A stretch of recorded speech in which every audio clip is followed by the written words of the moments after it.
Je ne sais pas si vous voyez mon écran. Oui. Oui. Bonsoir, DSI. Bonsoir. Permettez-moi de commencer avec une vidéo. Je ne sais pas si le son, vous arrivez à entendre le son.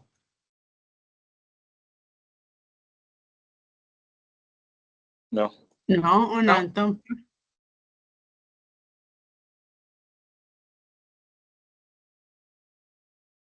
Le son vous parvient? Non.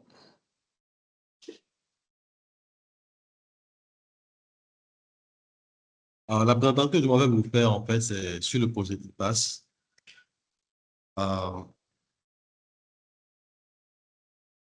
Je me permets, en fait, de commencer par, en fait, une démonstration pour mettre le pied dans le plat tout de suite. Eh bien, la présentation qui passe, en fait, là, à l'instant, c'est l'application qui a été développée euh, pour les Béninois qui vivent à l'étranger, notamment pour pouvoir faire le renouveau de leur passeport, peu importe là où ils se trouvent, en fait, dans le monde. En fait, l'idée, elle est simple.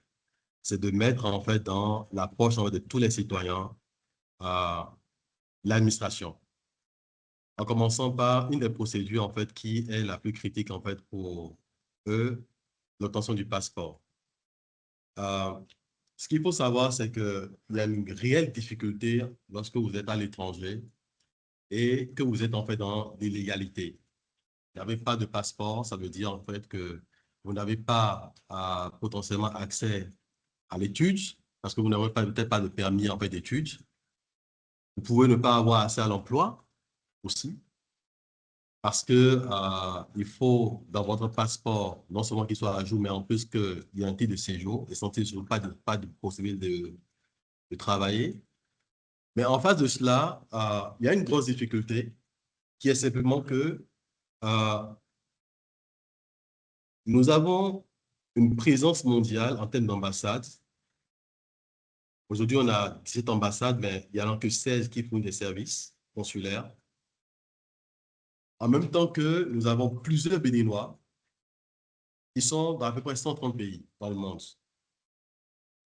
Cela pose en fait une équation assez complexe, une équation complexe en fait entre les capacités que nous avons en tant qu'administration publique et les besoins des usagers qui sont partout dans le monde et qui ont besoin en fait justement de ce passeport-là. Je crois que les derniers mois, on a vu souvent sur les réseaux sociaux des personnes se plaindre de différentes choses. Mon passeport est expiré, je n'arrive pas à l'avoir. J'ai demandé mon passeport, je ne sais pas où est-ce que ça se trouve, je n'arrive pas à faire le suivi, etc., etc.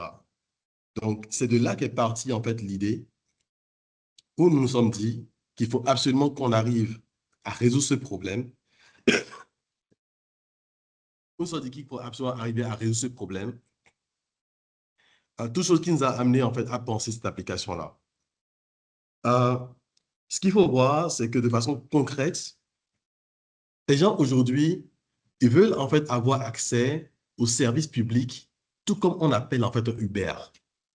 Je suis chez moi, je veux en fait comme appeler un taxi, je prends mon téléphone, j'ouvre Gozem ou toute autre application et je book en fait un taxi. Quelques minutes plus tard, mon taxi en fait il est là et je peux en fait avoir accès au service tout de suite.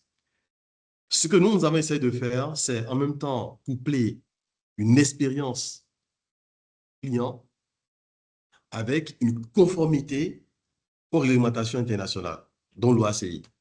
Il faut rappeler en fait qu'en termes de fourniture de passeport, il y a une organisation internationale qu'on appelle en fait l'OACI, l'Organisation internationale de l'aviation civile, l'aviation de l'aviation civile internationale, qui, elle, définit dans son doc 9303 toutes les règles qui régissent en fait la production des passeports, depuis l'identification jusqu'à la production du passeport en fait lui-même. Donc le challenge était en fait en même temps de pouvoir adresser cette ubérisation-là, dans cette facilité, cette expérience utilisateur, tout en étant conforme à l'OACI et aussi en étant conforme à nos lois en fait locales. Il faut dire que l'application a reçu une décision de l'APDP, une validation pour 2 ans d'utilisation, avec en fait un encadrement. Et tout cela Pourquoi finalement? Pour arriver à renforcer en fait notre image de diplomatie de service. Alors, quelles sont les fonctionnalités que nous avons pu mettre en place qui facilitent en fait la vie en fait à nos citoyens? Euh, la première chose en fait, c'est de se dire que nous allons aller, et c'était bien sûr en fait un choix risqué. Nous allons aller en fait dans une logique en fait de mobile first. Une logique de mobile first, mais en même temps une logique de mobile first qui va s'appuyer sur une gouvernance dans laquelle nous allons exploiter les associations, les communautés qui, elles, peut-être le client lui-même n'est peut-être pas numérique lettré, mais au sein de l'association, au sein des communautés, nous activons en fait ce qu'on appelle les relais communautaires pour accompagner en fait les personnes à utiliser l'application en fait, pour s'enrôler. À côté de cela, une réelle innovation qui a été intégrée dans cette application-là, c'est la capacité à faire un KYC, donc faire son enrôlement sur la base de la caméra de son téléphone. Donc, je récupère de manière totalement sécurisée votre biométrie faciale. Je récupère de façon totalement sécurisée vos empreintes. Puis, je vais les comparer automatiquement, d'accord, avec le référentiel des personnes physiques. Donc, non seulement avec votre identité et votre NPI, avec vos empreintes qui sont au niveau de la NIP, et tout ça à travers notre backbone qu'on appelle en fait ISROAD, qui est le bus d'interopérabilité qui gère tous les systèmes d'information de l'État. Ce mécanisme va nous permettre en fait, de faire quoi? De faire ce qu'on appelle une pré-qualification automatique de la demande. Donc, on a une intelligence en fait derrière qui, elle, va récupérer la photo qui est sur votre passeport, les données qui sont sur votre passeport, votre empreinte digitale, votre photo live, et aller les comparer avec les données de référence au niveau du RNPP et préqualifier et dire, donner un score et dire potentiellement, c'est cette personne en fait là qui se présente, qui est effectivement présentée en fait la demande ou pas. Cet élément va permettre après derrière à l'agent de la DEI, parce que finalement, attention, le passeport, la production de passeport n'est pas un processus affaires étrangères, c'est un processus DEI, va permettre à l'agent de la DEI de pouvoir prendre une décision finale de go no go s'il faut produire avec le passeport ou pas. Mais au moins, cette préqualification lui permet vraiment de réduire le délai entre la comparaison de différentes informations qui en fait ça et là. Un élément important également ici, qui est souvent récriminé par nos clients, c'est la capacité de suivre en temps réel sa demande. Non seulement au niveau de l'application, nous avons mis en place un suivi temps réel. Donc, lorsque vous avez soumis la demande, vous voyez effectivement que votre demande a été soumise. Lorsque la préqualification est terminée et que votre dossier est complet, on vous envoie une notification. Vous pouvez également le voir dans l'application. Jusqu'à ce que votre passeport soit produit et qu'il soit convoyé en fait, finalement par DHL avec un suivi par DHL jusqu'à votre porte. Alors, effectivement, il y a quelques pays en fait, qui ont des réglementations fortes en termes de livraison de documents de type passeport ou de type administratif. Et dans ces cas-là, on passe plutôt par nos canaux diplomatiques, donc par des bases diplomatiques, pour faire de la redistribution des passeports. Il faut voir que la base diplomatique, en fait, c'est un mécanisme qui permet aux affaires étrangères de passer une frontière sans faire checker en fait, le paquet. Alors, Allô? nous avons Allô, DSI, est-ce que vous pouvez passer à la conclusion? Nous sommes en Oui. train d'écouler le temps imparti. D'accord. Nous avons lancé en fait, ce projet en fait, depuis août 2025. On a délivré déjà à peu près 133 passeports, déjà vraiment door-to-door. On espère en fait d'ici un an adresser à peu près 3000 ressortissants.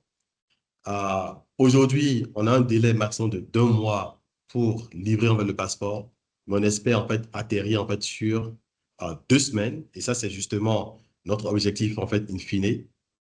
Il faut voir que demain, 21 octobre, on va ouvrir. Là, aujourd'hui, on est sur le Canada. On a à peu près fait 2 mois et demi en fait donc, de pilote. Et là, nous allons ouvrir à partir de demain, 21 octobre, sur 77 pays. Je vous remercie. Merci beaucoup, DSI. Merci pour cette belle présentation. Il illustre parfaitement comment le numérique pourrait fluidifier et aider dans les procédures administratives, mais surtout aider les citoyens qui vivent hors du Bénin. Merci pour votre présentation. Je vais demander aux participants de se prononcer s'ils ont des questions pour M. Arasso. Oui, M. Alain Baguidi.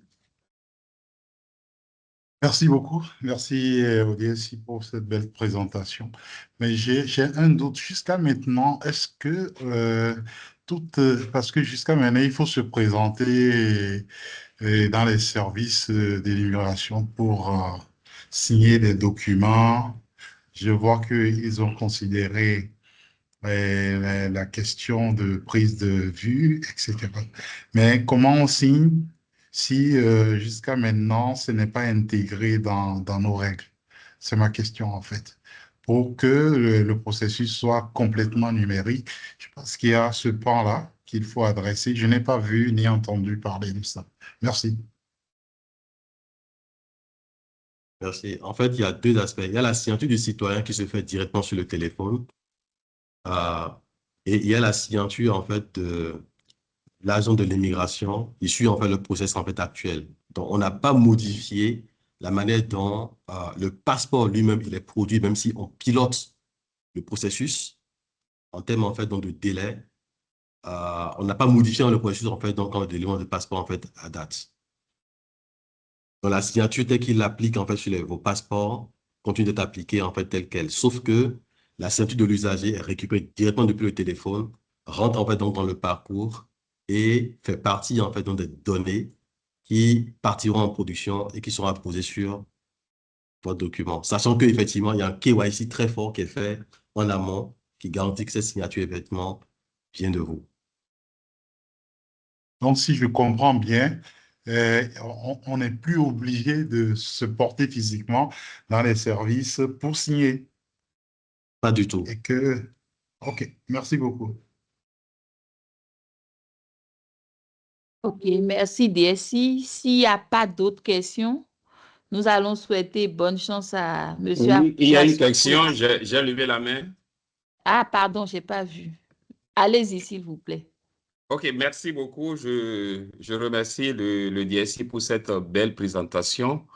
Et ma question, ça doit rejoindre un peu celle de mon prédécesseur. Nous qui sommes à l'intérieur du pays, considérés de Malanville jusqu'à chose-là, actuellement, il nous faut faire plusieurs va-et-vient pour être en possession d'une commande de passeport.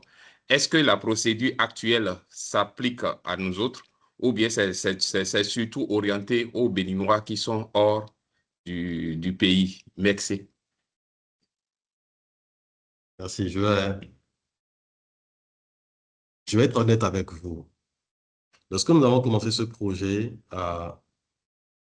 c'était pour être capable de fournir même le premier passeport. Pour le moment, nous ne fournissons que le renouvellement.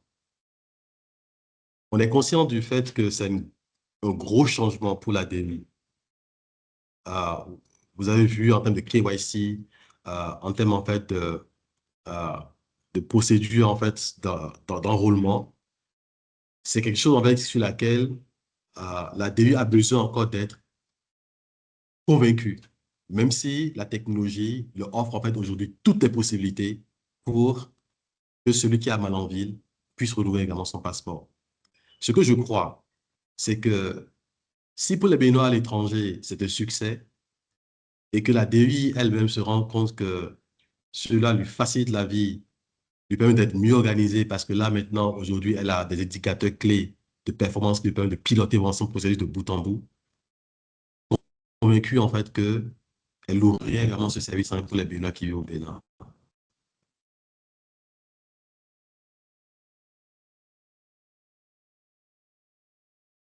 OK, merci, DSI, pour la réponse. Nous allons continuer avec le prochain candidat. Bonne chance pour la suite. Sarah, il y a d'autres mains levées, hein. Ah, je ne Et vois tu pas ne les mains réponds pas. levées. Ah, Ah, monsieur à la haut. Merci, Présidente. Je pense que M. Affiche était là avant moi. Que je vois, hein? Je ne vois pas les mains levées. Je sais pas. Donc, je D'accord. le laisse y aller. Oui, laissez-le y aller, puis vous allez le suivre. Merci. Ok. Bonsoir tout le monde. Thierry, merci pour cette belle présentation. Bon, j'ai compris en temps parce que j'étais un peu étonné pour pour la première création du passeport. Mais j'ai une petite question. Ce qui vous garantit le fait qu'il n'y ait pas d'usurpation, je suppose que c'est les empreintes que l'on prend sur le téléphone que vous comparez avec celles qui sont à la NIP. C'est bien ça? Euh, il y a plusieurs niveaux de contrôle. Ok. Le premier niveau de contrôle, en fait, c'est lorsque vous prenez en fait, votre photo live, il y a ce qu'on appelle en fait le liveness check, du passive liveness check, euh, qui va s'assurer que celui qui prend la photo d'abord, c'est effectivement celle qu'elle prétend être. Cette personne qui prend la photo est bien celle qu'elle présente être. Ça, c'est la première chose. La deuxième, la photo de votre passeport est prise. Donc, vous allez prendre une photo de votre passeport. Sur votre passeport, vous avez votre photo. D'accord? Et donc, le deuxième niveau de contrôle va être la comparaison de votre photo live avec la photo qui est dans le passeport, puis la comparaison de ces deux photos-là avec la photo qui est au niveau de la NIP. Ensuite, vous allez avoir les informations démographiques, donc les noms, prénoms, etc.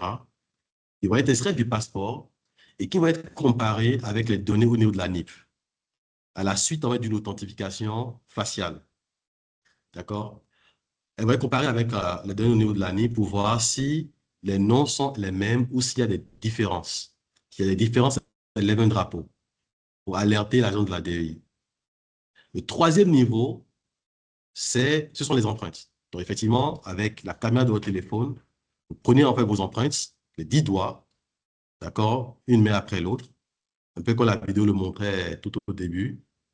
Et ces empreintes-là vont aller checker sur la base donc, du NPI qui a été fourni en fait, dans le processus. On va checker en fait, au niveau de la NIC si ces empreintes correspondent effectivement à ce NPI.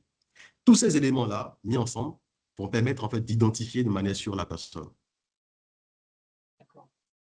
Et merci beaucoup. Et ma deuxième question, c'est la notion d'interopérabilité entre les plateformes. C'est-à-dire que si on utilise l'application mobile, on fait une demande et on a la possibilité de suivre sa demande en ligne que sur l'application mobile ou aussi sur service-public.bj. Est-ce qu'il y a une interopérabilité? Est-ce que le fait que j'ai fait ma demande en mobile, je peux me suivre sur la plateforme, j'ai envie de dire traditionnelle, ou si j'ai fait plutôt ma demande, mon renouvellement sur la plateforme traditionnelle, je peux me suivre sur l'application mobile. Je veux savoir est-ce qu'il y a une interopérabilité comme c'est le même pays? D'accord. En fait, les clients auxquels on s'adresse actuellement à travers l'application mobile, c'est uniquement les Bénins qui vivent à l'étranger. L'interface qui a été développée chez PNS s'adresse principalement aux Bénins qui vivent au Bénin. OK. Ce qu'il faut voir, c'est que ce qui est intuitif pour le client, c'est le canal par lequel il est passé pour faire sa demande, et sûrement le canal par lequel en fait, il vérifie en fait, si sa demande progresse en fait, ou pas. Donc, ce que nous OK. avons fait, c'est qu'effectivement, aujourd'hui, voilà, cette application-là permet de faire le suivi. Et quand je parle d'interopérabilité, c'est une interopérabilité entre la NIP, IPAS et la DVI. Donc, à un moment donné, je suis capable d'aller récupérer des données au niveau de la NIP à travers Innsroad. Je suis capable ensuite de pousser des données à la DVI à travers Innsroad. Voilà. OK. Merci.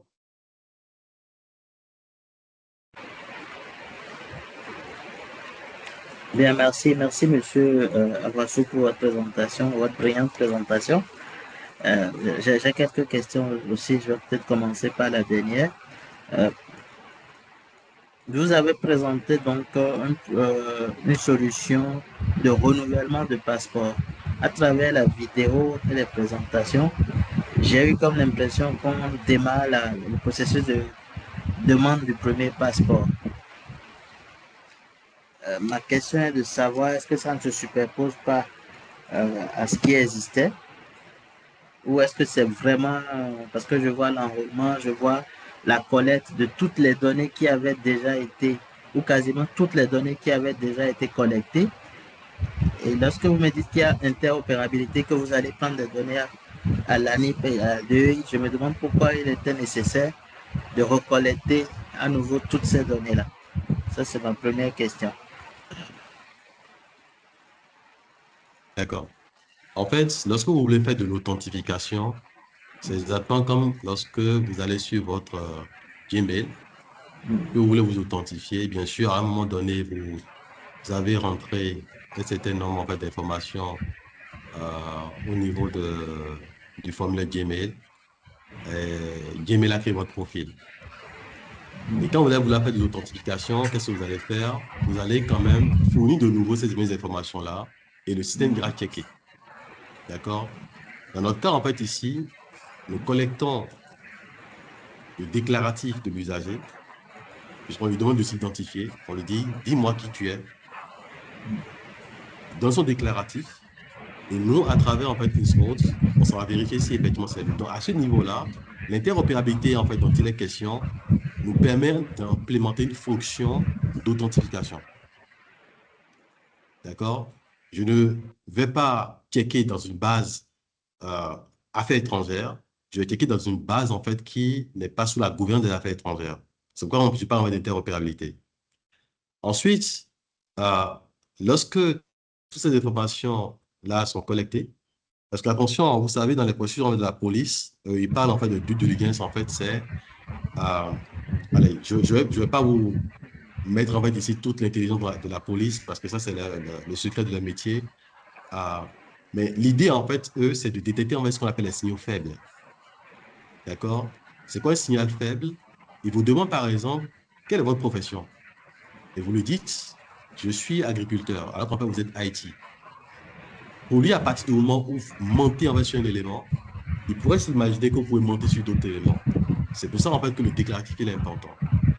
Et après, derrière, sur ce déclaratif, en fait, là, une fois qu'il est qualifié, il est approuvé ou pas approuvé, avec peut-être des demandes d'informations complémentaires qui sont faites à l'usager, eh bien, le second niveau d'interopérabilité dont il s'agit consiste à aller reverser ce déclaratif qui est validé, qui est approuvé, dans la base, en fait, de la DEI. Voilà.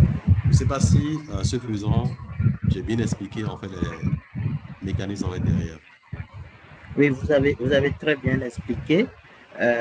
Bon, mais je resterai sur le fait que, surtout que vous me dites que vous avez fait toutes les déclarations, peut-être qu'il y avait une voie de minimiser la collecte des données.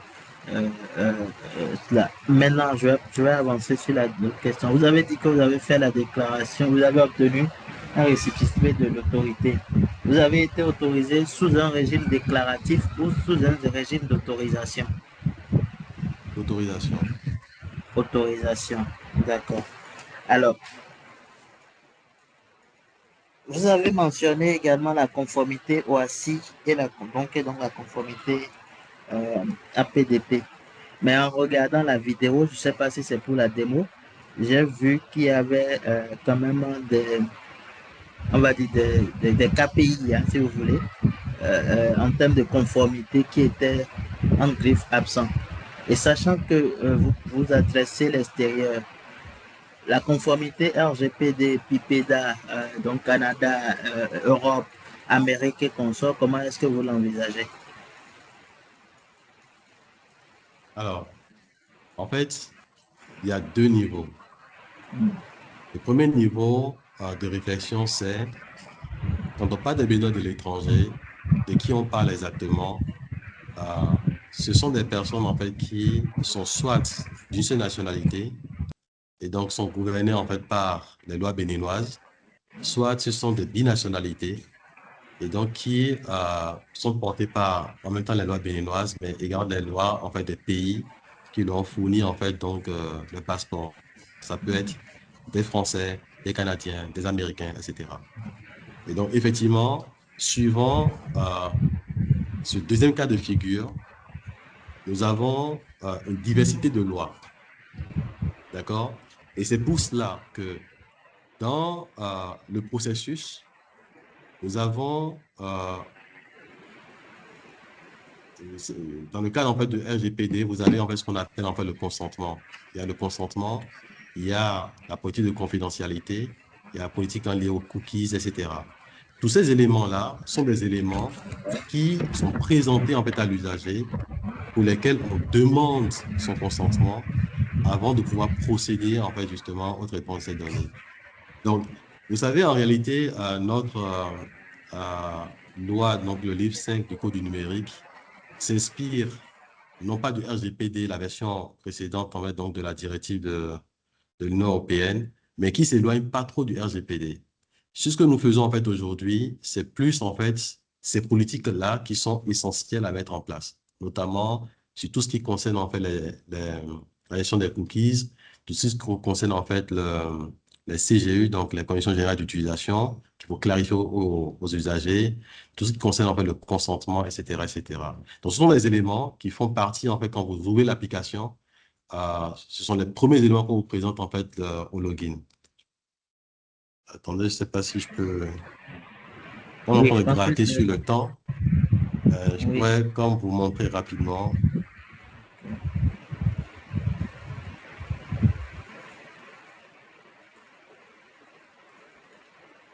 Je ne sais pas si vous voyez en fait mon écran. oui, Voilà. Je ne sais pas si vous voyez là, il y a les conditions des CGU. Donc, quand il clique en fait donc, sur les CGU, il peut lire les CGU. Et pareil au niveau de la politique de confidentialité, avec une demande d'acceptation. d'accord. Merci beaucoup pour cette explication. Ma dernière question est la cybersécurité. Je vois qu'il y a l'authentification par la vidéo, comment vous avez appelé ça là, en ligne et tout. Comment est-ce que vous gérez le risque cybersécurité, surtout avec l'avènement de l'IA et de deepfake notamment? Ça, c'est une très belle question. En fait, vous Mm. savez, quand vous faites on appelle ça du liveness check. Quand on fait du liveness check, il y a deux types de liveness check. Il y a le active liveness check et il y a le passive liveness check. Le active liveness check, effectivement, est très sensible au deepfake. C'est-à-dire que vous pouvez avoir une IA qui reproduit en fait la vidéo de quelqu'un et qui vous la passe en fait pour cette personne-là. Ce que nous utilisons dans notre application, c'est ce qu'on appelle en fait le passive liveness check. Le passive liveness check, qui est beaucoup plus subtil, qui va essayer de détecter des signaux vraiment très faibles, comme par exemple le clignotement de vos yeux, la profondeur en fait de votre visage. Il y a des éléments en fait qui sont beaucoup plus subtils en fait qui les examinent pour arriver en fait à déterminer si c'est effectivement un humain ou pas. Mais ce sont des éléments qui je vous donne en tout cas les deux types de line check, le passif et le actif. Euh, c'est largement connu en fait sur Internet en fait les failles des uns et des autres. Après effectivement sur en fait le passif line check, il y a une exigence au niveau du téléphone mobile qui est donc d'avoir une bonne caméra. Et donc là aussi, ce qu'on a fait, c'est que vous pouvez démarrer votre expérience sur un téléphone et la finir sur un autre téléphone. Vous n'avez pas perdu du tout vos données. Au cas où vous avez une caméra qui est peut-être pas bonne. Voilà. Mais voilà, donc c'est du passive lineage que nous utilisons. Alors, pour finir, il faut dire que l'application a été aussi checkée par l'équipe cybersécurité de la CIN. On a aussi reçu en fait le go de la CIN, même si derrière nos côtés affaires étrangères, on a recruté des espèces de Untrust. Untrust, ça, c'est un des géants de la cybersécurité qui a plus de 50 ans d'expérience en fait dans la cybersécurité, dans la sécurité de façon générale, qui également a travaillé en fait à non seulement toute la partie euh, conformité de l'application, mais également toute la partie cybersécurité. Bien, merci pour vos réponses. À présent, Sarah, j'en ai terminé. Merci, Maître Alao. Merci à tous. Merci, DSI, pour ce projet qui a beaucoup d'intérêt. Ça se remarque par les différents intervenants. Donc, bonne chance pour la suite.